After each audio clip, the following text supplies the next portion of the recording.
Hello everyone, my name is Nicholas Corcel and you're watching A Literary Nomad. Earlier this week I landed here in Istanbul, Turkey, and I finished up reading The Gambler by Fyodor Dostoevsky. Fyodor Dostoevsky is one of the few writers that needs absolutely no introduction. He lived one of the greatest literary lives of all time and is one of the most recognized and widely known figures in the entire literary canon. His story is that of Siberian exile, financial ruin, begging, and as the title of this novel suggests, even gambling. It's safe to say that he lived through a very wide variety of circumstances. And it's through this wide variety of circumstances that Dostoevsky lived through in his life that he's able to tap into the human soul from a variety of different angles and perspectives, and what really makes his work stand out from the rest of the pack, particularly in a psychological sense. Today we're going to be talking about one of the Russian genius's lesser known but truly fantastic works. But first, we need to talk a little bit about how this novel even came to be, because the story before the novel is perhaps even more interesting than the novel itself. Dostoevsky struggled with a gambling addiction throughout most of his life, and at one point he found himself so far in debt that in an attempt to get out of it, he entered into a very shady agreement with the publisher.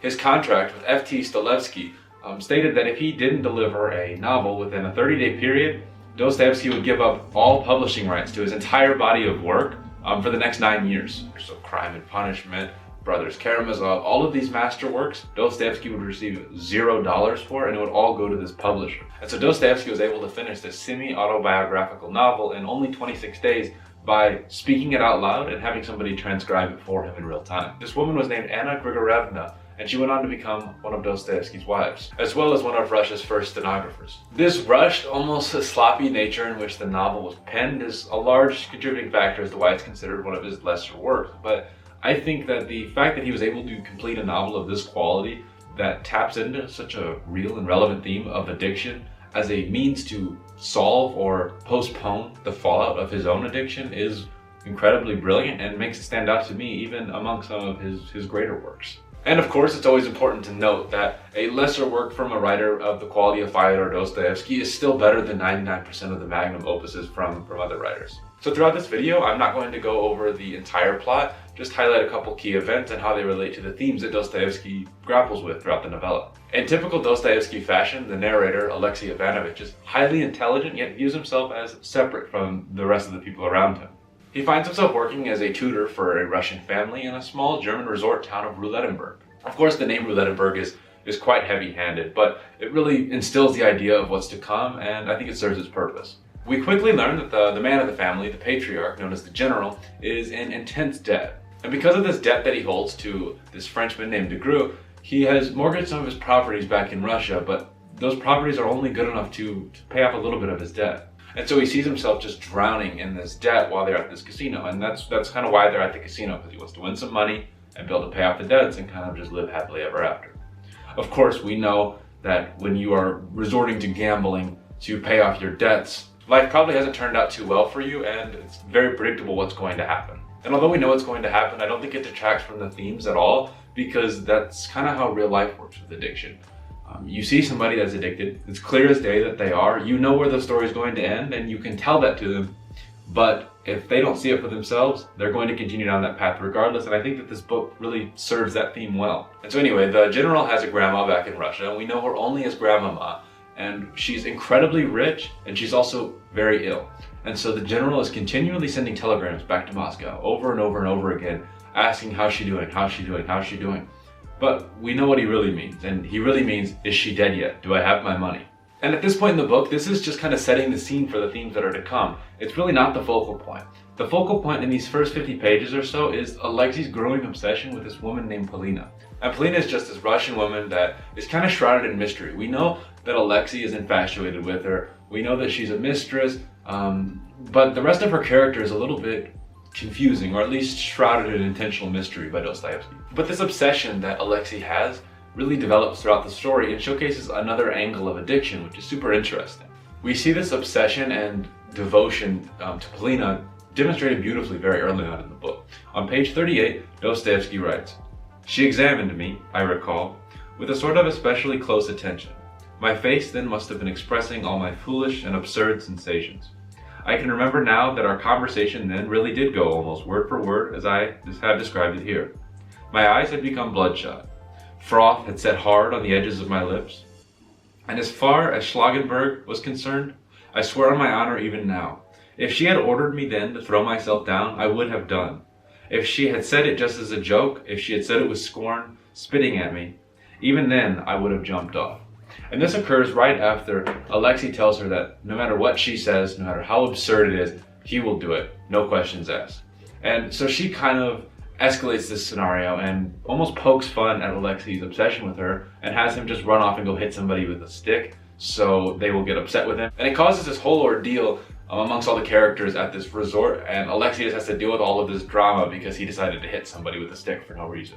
And while this does nothing to enchant Polina, it does show us the level that Alexei is willing to go to prove his devotion and how he's addicted to this feeling of love and lust after her, even if it's not going anywhere. He doesn't need to see any signs that she's ever going to change her opinion on him. He needs to attempt to win her over to fulfill that addictive urge that is stuck inside of him. And really, the more you think about it, his love for Polina has nothing to do with Polina at all. It really has to do with himself and the feelings that he needs to satiate inside of him. And this kind of side plot of him and Polina's love, or one-sided love, kind of continues to bubble throughout the entire novel. Every 5 or 10 pages or so, we get another little anecdote, and it just kind of operates in the background. So we're seeing this other layer of addiction happening as we're seeing people being addicted in a more common sense of the word to the roulette table.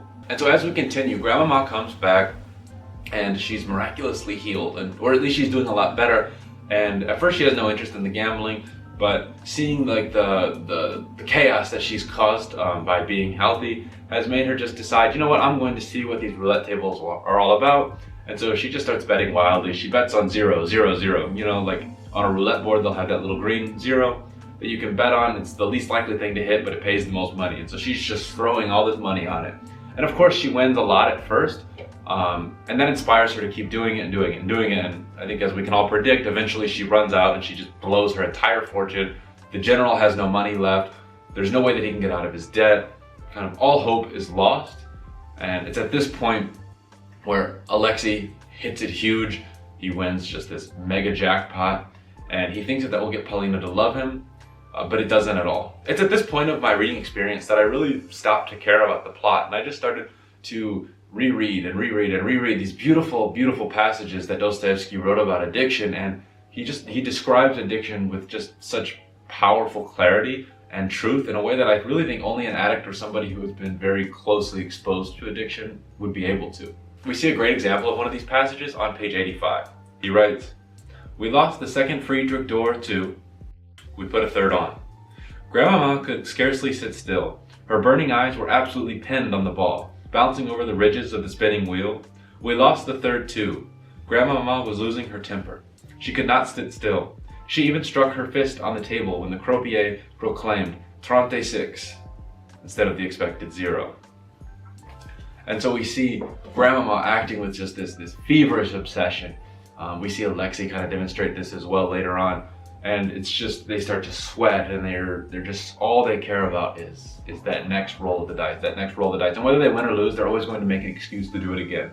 And I think anybody who's ever dealt with addiction themselves or through family members, and honestly, I think given the state of the modern world, I think most of us can relate to it in some way.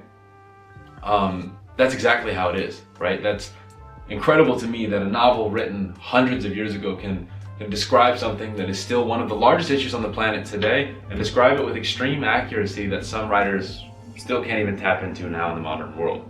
This is a theme that basically every writer tries to grapple with at some point in their life, but so few are able to do it in a way that feels honest and true rather than just kind of angsty or forced.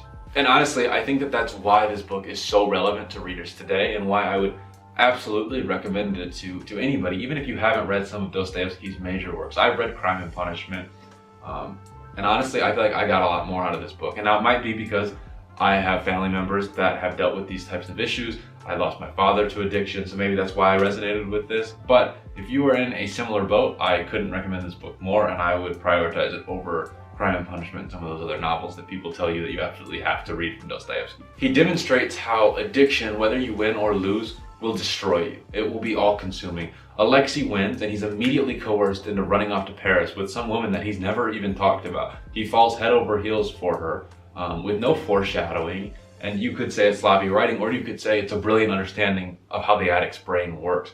They will always find a way to self-sabotage, and they will always find a way to make the worst out of a situation no matter how good it is. So he becomes incredibly rich, and within 3 months he spent all the money. But he hasn't spent any of it. He's just given it basically to a woman that he doesn't know, doesn't love, and doesn't care about. And then when we learn at the end of the novel that Polina actually has loved him the whole time and she was just confused or whatever, we don't get a lot of explanation as to why. There's really honestly not a lot of foreshadowing for it, but we have learned that she has loved him throughout the entire novel, and she actually wants to be with him. And she's in Switzerland. And Alexei is given a little bit of money, enough money to go see her in Switzerland. But as the novel concludes, we, the readers, all kind of know he's not going to Switzerland. He's going right back to the roulette tables and he's going to gamble it all away and he will never see Polina again. So did he really love her, or did he just love that addictive urge that she brought out of him? All right, and that concludes today's discussion of Fyodor Dostoevsky's The Gambler. If you enjoyed this video, don't forget to like, comment, and subscribe. For some more reading material and some personal anecdotes from my life on the road as a full-time writer, make sure to check out the Literary Nomad Substack. I've linked it in the description box down below. I get much more personal over there, and I touch kind of on my day-to-day life, trying to make it as a fiction writer and marketer, living full-time nomadically. That's why I'm currently able to be in Istanbul. I just came from Da Nang a few days ago. And as always, thank you guys for watching, and I will see you in the next video.